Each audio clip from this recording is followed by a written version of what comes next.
Welcome back to Excellence Talks. This time is special for us because it's the first live session for Excellence Talks. As usual, together with Christian Forstner, we will be welcoming an important guest from Belgium this time. Hello, Christian. It's nice to see you. Hi, Murat. Our first live session. Wow, with Tom Meyers from Brussels. We had already had a session with him, as you remember. It was Health Matters. And now it will be go live with him. That it will be also a pleasure to welcome him. And here is Tom. Are you ready, Tom? I'm ready, and thank you for having me, Murat and Christian. It's really lovely to talk to you again. Thank you. Tom, a very warm welcome. During our first interview last year for Excellence Talks, we welcomed you as an osteopath and body-centered stress coach. What an amazing combination of skills. Then we had a couple of podcasts, and we agreed that health matters most in our lives, probably. So our first question, would you call yourself a health coach, Tom? Good question, but I would call myself a healer, a health and well-being coach. And that is limiting my potential, I would say. Because, there is also the author, the futurist, and so much more. I believe as a multi-potentialite, we do a lot of things. Mm-hmm.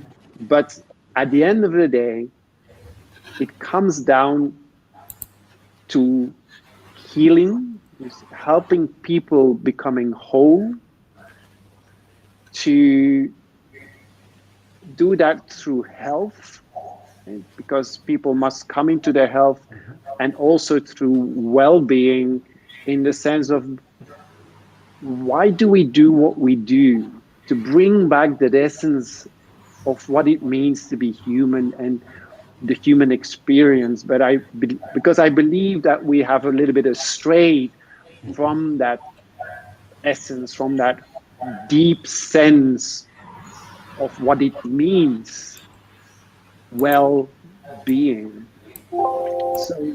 So at the end of the day, even the writing, even the futurism, and all of that comes around in those three elements. So healer, health, and well-being. Thank you, Tom. Health is a very broad topic, as you know. How important is mental health for you? Mental health is very important, but it's not more important than physical health and spiritual health. And with that mean, coming into your essence, into your potential, into meaning and purpose in your life. You cannot just put everything on mental health. You cannot put everything on your physical health or your spiritual. It all hangs together. Yeah. In my practice, I see that very clearly. People come for physical problems, physical ailments, neck, shoulder, back pain, or they twisted an ankle, or they have some issues after a COVID infection or after COVID coma. I have patients like that I'm helping. And what is very often said, so I'm helping them with these physical problems, but when they come back, they say, and it's more than 50% that people say, from Tom, after your treatment, I could think so much clearer. I felt so much better about myself. It's like I was leaning towards depression. I don't have that anymore. Life seems to be so much more focused. I know what to do. And it's not because we talk and we have a good conversation. It really is through the physical treatment that brings about also clarity in the mind, the ease within that has an effect on our mental health as well. And I have already had many people saying that the results I have with you from a physical treatment have more results than all the years I've been going to a psychotherapist. That's amazing, Tom. And then I think, this was from when I started working as an osteopath in 2007. And people came back for that. People say, from Tom, you're doing something different. You're doing something that we didn't expect, that of the results we didn't expect. And I didn't expect them either, to be honest, because we were not trained for that aspect. So I've been researching on that, how the body and mind connections through the healing I offer, and that's become my approach.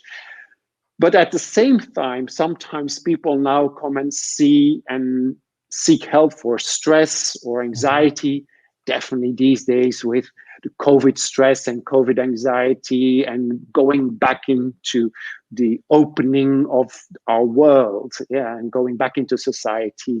So some people, they're struggling with that. So I'm helping them with a talk and just coaching them through it. But I always end with a physical treatment. So even though people come for the mental health part, stress, I end up with a physical treatment. And what the comments are there is, again, it's like the conversation we had suddenly consolidated within me. I feel so much lighter by having that physical treatment afterwards. So it works in both. That physical element for me is so important. And I always try to bring it back to the body, to the mind, and also to that meaning, purpose, and well-being within. So to summarize that, mental health is very important, but it cannot be disassociated with the physical health or the spiritual, as witnessed in my practice.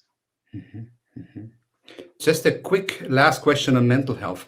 You have your own patients, you observe other people, Tom. Do you see an increase in mental health issues as the COVID pandemic still drags on? There is definitely an issue of this, what's called the COVID stress, or now that reopening, and people have been at home a lot, and they haven't been outside that much. Many people haven't had that physical exercise. A lot of people are saying, I'm not walking anymore. I haven't done my yoga for about a year. And you can see that there is an element that is playing on people's minds, and sort of anxiety, or for some people it's a bit of a depression. They don't feel well in their skill. There's a general malaise going on. But I must admit that most people, of course, come to me for physical ailments, not for the mental health issues. And so I do hear about it. I do read about it. So I think it's a definitely yes. Also, I hear parents talking about their children and how tough it was for some of them to, 14, 15, 16-year-olds that had not that connection with their classmates, and that are truly suffering from that. And at the same time, for me, what I'm seeing on the physical level, so bring it back to what most people come, the ailments are with much more gravity. What I mean is that they're so much more denser in the matter. The necks, the shoulders, the lower backs are much more difficult to work on. It's not that I cannot resolve it. We can do it. Although some people, and I've never had as many people I've never sent as many people back to their doctor to say, please ask for a prescription for an X-ray or a scan, because I think that this is much more serious than what I can treat. And I must admit that, unfortunately, everybody that I've sent back to the doctor has been positive for severe herniation. And that's serious. And that is because, the lack of movement, seating more. It's while we are at home People are working from home. They're actually working more than at work. Yeah. One part, they feel guilty that they're at home. The other one, the slowness of reaction, and when they're at home, they seem to be, they seem to be wanting to be online. They they feel that I need to be there. I need to work more. Yeah. And there's this guilt factor. While before they went to work, and then when they came back home, most people could leave it there. But now when it's at home, they seem to have difficulties self-managing their time. And I don't see that the structures of the organization itself is providing the switch off. Yeah. To say from, hey, this is, do as you do at work, 9 to 5, 9 to 6. So you can switch off. It's allowed. That nobody's saying that. There's no clear distinction anymore between business and private. It's all in the same room. And in the winter time, and it was bad weather, and then that whole May was bad weather, and people, they didn't go out because that self-management is something we had to learn, and many people, it's not so important. And now we're seeing the importance of that self-management, the importance of taking care of yourself, of taking that responsibility of doing something. And for example, what I did, because of course my practice was also closed for a while, I put back on my Fitbit, and I said to myself, Tom, every day you need 5,000 steps minimum. I'm not saying 10,000. 5,000 minimum and 50,000 a week minimum. And this is how I kept to it. I'm as lazy as the next person. but I know what I need to do, and I find ways to stimulate me to do it. So also I have this vibrator on there that says from Tom, you have said too long. Every 45, every hour, if I haven't moved, it says from Tom, you haven't moved. And I use it as a toy, as a playful thing. It's if I haven't done it for a while, it doesn't matter, but it stimulates me to do it more. I have some exercises that I found on YouTube, or I just invented, that I'm going to do. And I also needed to adapt myself into that period. And this is, this is something that I really want to transmit also. That taking care of yourself, ask yourself, what do you want? Do you really want to have a good life? Do you really want to be resilient, to evolve and all of that? And it doesn't come by accident. It's not something that just happens to you. It is something you need to do. You need to get into. You need to proactively do, because I plan or at least imagine or an intention and so forth, and follow up on it, of course, because otherwise every intention is good, but if you don't do anything about it, it's not really going to do any difference, is it? Tom, I think you have already inspired our audience, and we're only talking for about 13 minutes. That's amazing. I think, Murat, we have more questions, right?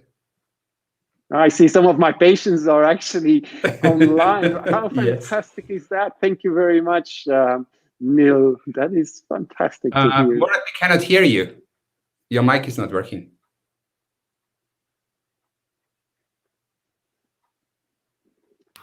I think no. Okay. You're back. So now I can understand why I'm talking and I don't get the response. It's the first technical side of the first session. We are also practicing and we are learning to overcome for the next time, of course. And also you have seen there is a confirmation. One of your patients, they say that it was an amazing and it helped a lot also during your practice to her. So it was a comment. Thank you. Yes, we have another question now. The corona pandemic came overnight last year. I remember like yesterday. Nobody predicted such a massive disruption to happen in February 2020. Today we know that such a large disruption can again happen. Do you think, is it possible to prepare the human mind for such a stressful and stress situation again? Well, first of all, I beg to differ that it wasn't predicted. Yes. Scientists had been mentioning it before, and it was in a way made public through Bill Gates in 2015 in a TED talk where he said, this is going to happen. We just didn't know when it was going to happen. And still, we didn't believe it, or there is always this difficulty when something is predicted like that is to act upon it, because the future is always far, far away, but we see now how close it really is. And to be honest, a pandemic, yes, but what about climate change? Climate change, I believe it's something like 100 years ago that already scientists were saying this is going to be serious, this is going to influence us, this is going to happen, we need to do something about it. What did we do?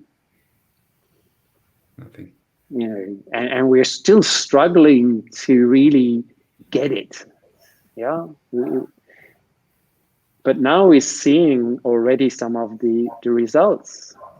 And if we don't take this seriously, and let's just look at water levels rising by 2050, that could be in some coastal regions of 15 to 13 centimeters rise in water levels. If you have plans, or if you have a dream or on your bucket list is to go to the Seychelles or Maldives, go now. Because by 2050, they might be completely underwater. Coastal regions, in Belgium, it's, some of the coastal regions, they will get 15 to 30 centimeters of water more. Now, what do you think is going to happen when that happens? People of all those islands will need to move. It's not called a pandemic, but you can see that there are a lot of links of the results. People are moving, they need to go somewhere in less space, because there is more place taken up by water, there will be less space. Some other regions will be drier. There will be no agriculture being done. And all those people are going to move. The results are on the economy, on our social lives, and it's going to be different, but it's going to be as important. So pandemics, climate change, these are all predicted, and we know that they're going to come.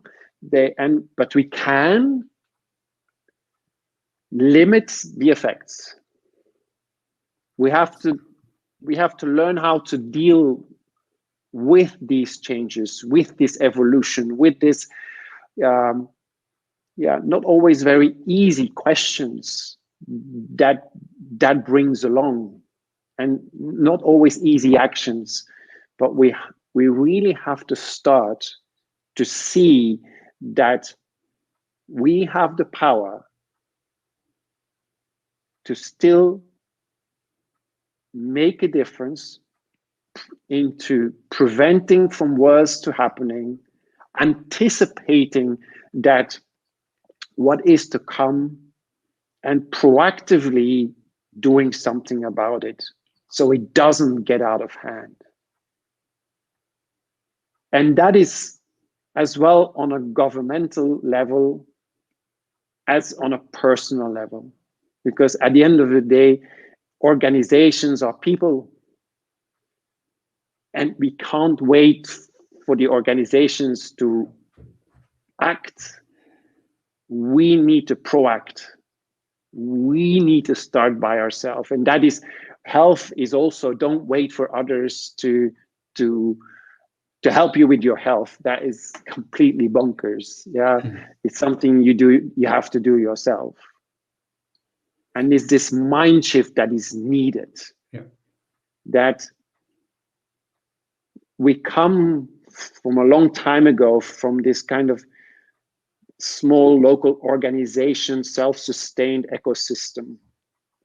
And we've spread out to a very individualized society. And now we have to come together again.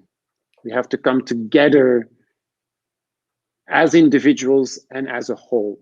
And the whole-on effect. We are as much the individual, the part, as we are the whole. And we need to see that, experience that. Look at COVID.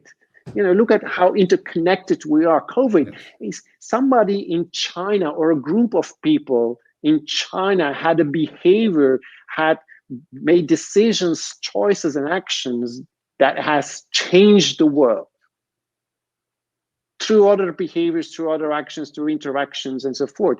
Somebody I don't know, maybe this person or this group of people are not here anymore, actually have deceased from the results of a behavior that maybe they thought was perfectly normal.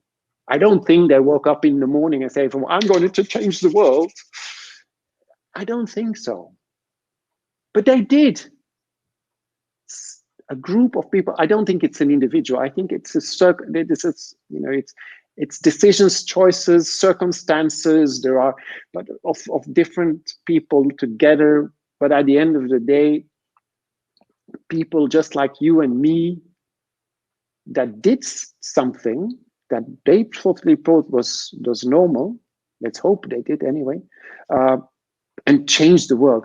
How, if you think about that, every word that I say here, every decision I make, every choice I make has influence on other people worldwide.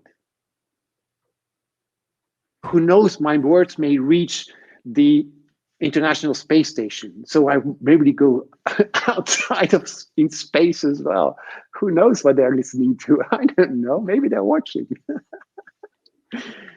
But it's just to say that the importance of this experience, that we're now seeing how connected we are, how our behavior matters, not only to me, not only to the people close to me, but way beyond that. And not only because of internet, not because of social media. And because you can't say that social media caused the pandemic. It's a human-to-human transmission. Tom, regarding the recent pandemic, nobody actually knows where it comes from, right? So we don't want to speculate. We don't want to go into politics. But if we go back into our individual lives, just as in our private lives, how do you think can we prepare for anything like that for the future? We need to really be a little bit more proactive and change the mindset to a futures mindset. A futures mindset is needed to be ahead of what might happen, is probable to happen, possible to happen, plausible to happen. We need to start thinking more ahead of our times.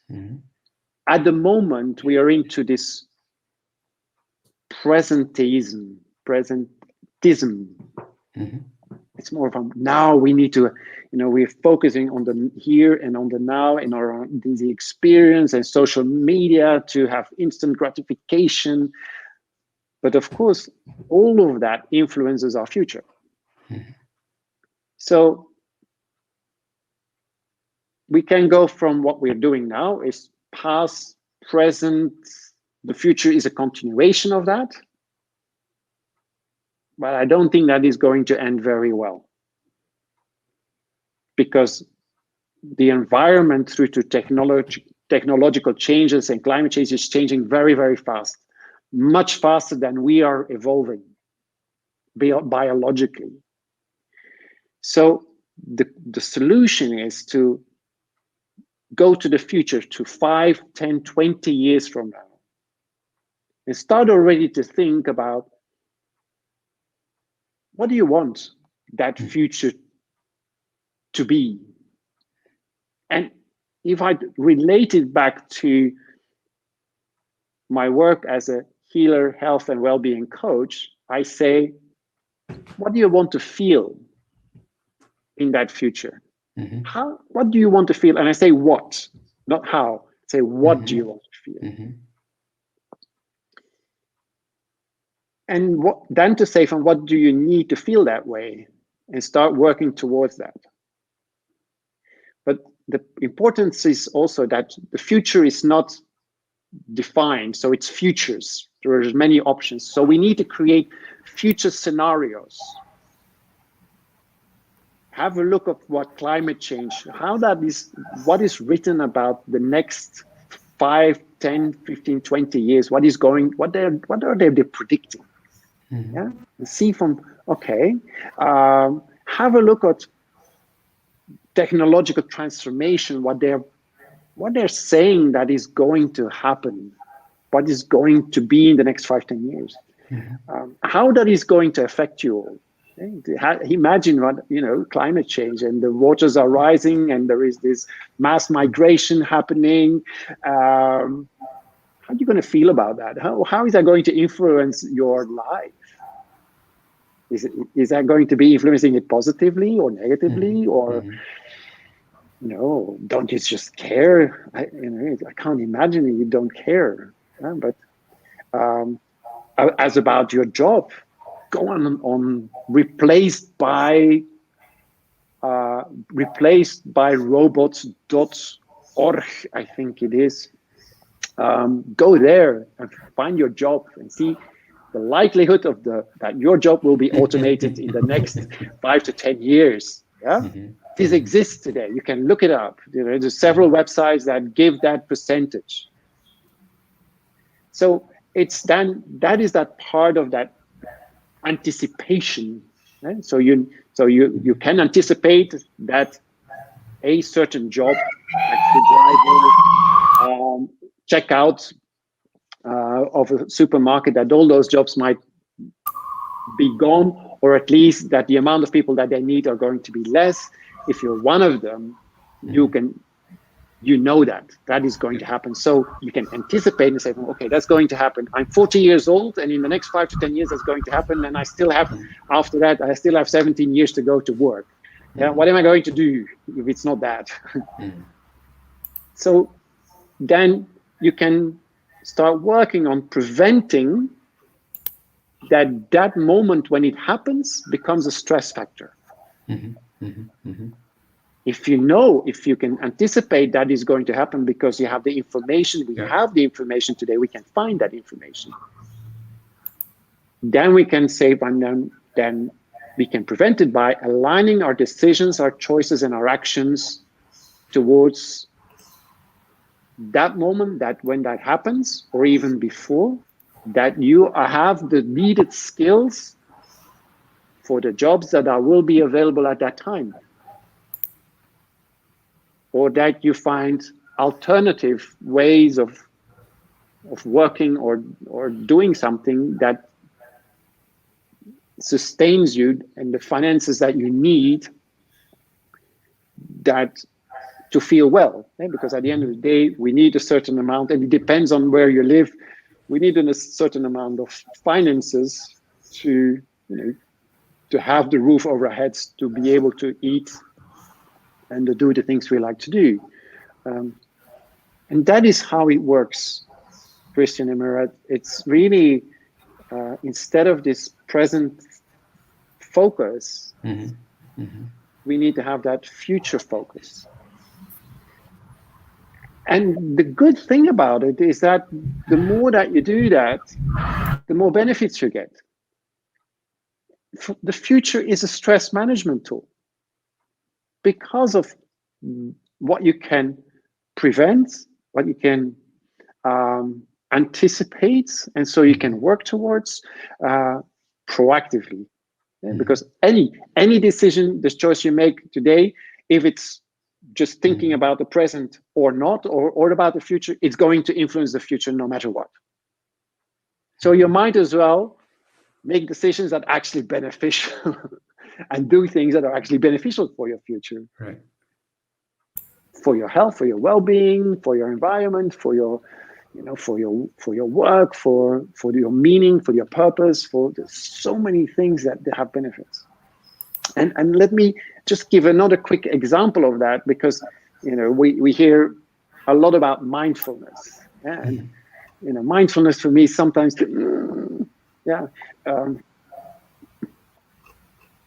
mindfulness, according to Kabat-Zinn, and that is the person that has popularized this film,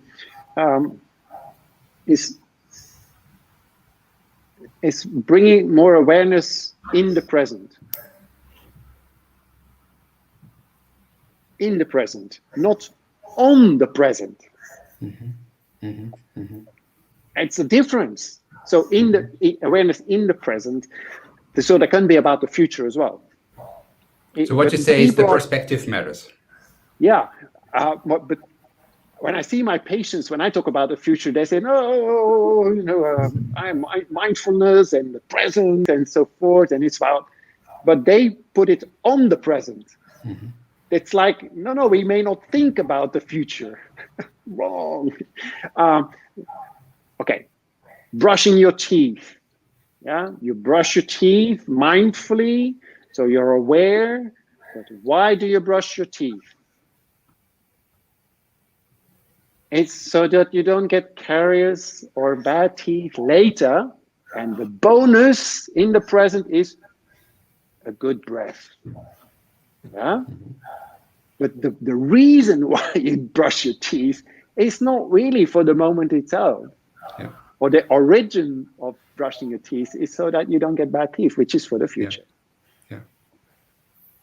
And that is how we have to start adapting that mindset. That's from evolution. We were surviving day in, day out. We always needed to see that we got by, but in most parts of the world, that time is over. We can start thinking about long-term planning, and we have to do long-term planning, because otherwise the world will, it's game over. That was a great example, Tom. Great example. Christian, Tom, we have also questions from also our followers. Really? Maybe you can ask also this question, and also that we can answer this also in a different way. There's one question is, in medicine we say that more than 80% of low back pain is a psychological origin. What do you think, Tom, about it? There is surely a part of psychology that plays in it, but we cannot deny that our current mode of living means we don't move a lot, we sit all day, and we are always in a sort of compression state due to stress as well. Stress tightens your muscles and makes everything more compressed. And that is causing wear and tear on the body, and that leads to pain. I don't believe that 80% is a good representative for the back pain. To be, if I see about my patients, it's not, most of my patients that come with back pain, it's not a psychological part. It truly is through the wear and tear, through the seated, through the shortening of the muscles, the tendons, from not stretching, from always being into this compact position before their computers, and also because of the added stress. And you could say that the stress is a psychological problem, but actually it's a physical manifestation.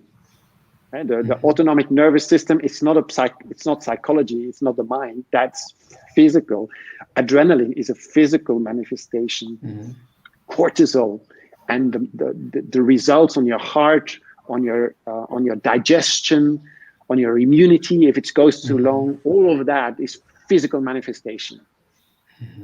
Thank you, Tom. I think a lot of people who have back pain were really watching, hearing you in a concentrated way. We have another question. It's very important in these nowadays that a lot of people are talking. How could COVID affect the work-life balance of the future mindset? Okay. Depending on how what's the background and the context of that question, that's what I really want to know somewhere, because here it's a very open question, if I may say so. Obviously, at this moment, the work-life balance has been severely disturbed. It was already not so good. And it has not done any favors. And also, with the added stress involved, the future is even further away from people. Because stress focuses on the present. I need to solve, I have a problem now, I need to solve it now. Stress response is not about the future, it's about here, now, I have a problem, I need to deal with that. And so we don't want to look too far, because also from the brain perspective, a stressed brain is a brain where the vascularization has changed. The vascularization goes to where the survival mode is, which is central. To think about the future, you need your prefrontal cortex, you need your cortex in the back for visualization. So you need to have the periphery of your brain active. But actually stress prevents that.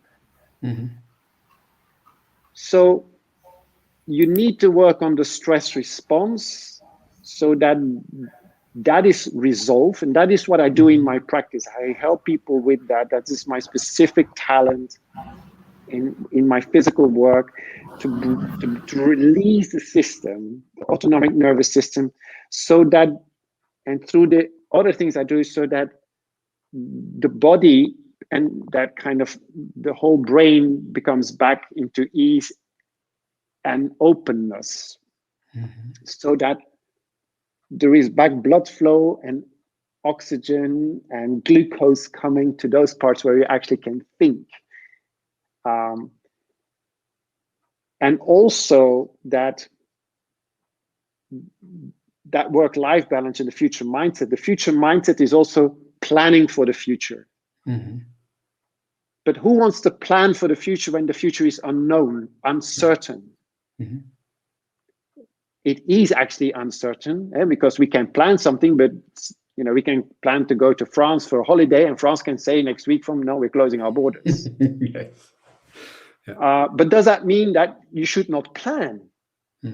For many people, they're not going to plan anything because we don't know. But that's actually the wrong instinctual reaction. Because planning, how does that make you feel? Plan your holiday, and we start planning, and you start imagining, and you start, looking things up. Oh, we're going to do that. How does that make you feel? It makes you feel alive. It makes you feel good. And when you have a bad day, then you think, but soon it will be holiday. But again, futures thinking is futures scenario thinking. So Where do you want to go, darling? Oh, what about the United States? What about, let's go to Turkey, or maybe Germany, or maybe France. Well, Belgium is okay as well, if anything. So we have these scenarios, and then you say, okay, we're going to France. And last year we said we wanted to go to Corsica, for example. And then when COVID came, they said no, but where else do we want to go? Oh, we want to go to Brittany. Is Brittany open? Yes, Brittany is open. Let's go to Brittany. Yeah. So no stress. We had an alternative. We had scenarios, and we used that. So, and every time you think about a holiday, it's a great thing. So that's what the Futures Effect is all about. That's like the benefits to your health and well-being, because you have a plan, you have a project, you have scenarios, you're able to adapt. I go to holiday. That's the short-term future. And it makes me feel good planning it. It makes me feel good just thinking about it. It gives me courage on a bad day. Now think about something that you have planned in 10 years' time, when you have a bigger personal project that brings you into your element, into your fulfillment, and that makes you content, happy, and meaningful. And every time you work on that and plan for that and realign yourself, how do you think that makes you feel? It's just the way it feels when you think about a holiday. So COVID has affected the work-life balance. It actually has added some stress. And that stress has an influence on my future mindset. Yeah. But now you know. So now you can start thinking about how to prevent that work-life balance and stress affects your future mindset. It's in a way very logical, I think. I hope it comes over that way. It's very logical, and it's so inspirational, Tom. That's amazing. I mean, you radiate so much hope out there. There are so many desperate people out there. I mean, around the world, and these are simple recipes just to open up your mind and to be more happy, even in difficult times. It's definitely, and let me just add one more thing. It's about, okay, look at the zone of where you think, and so you want to plan something, but you don't plan because it's chaos, we don't know what's going to happen. Okay, then imagine what is the time frame that you think that it's not going to change, that it's not possible. Okay, for COVID, it could be, let's say, back to a new normal, 2 years, maybe still, who knows? But let's say 2 years. In my case, in my mind, it's a bit earlier than that. But for some people, it's 2 years. Then you put your plan 3 to 5 years from now, outside of the zone where you think it will not be happening or will not be possible.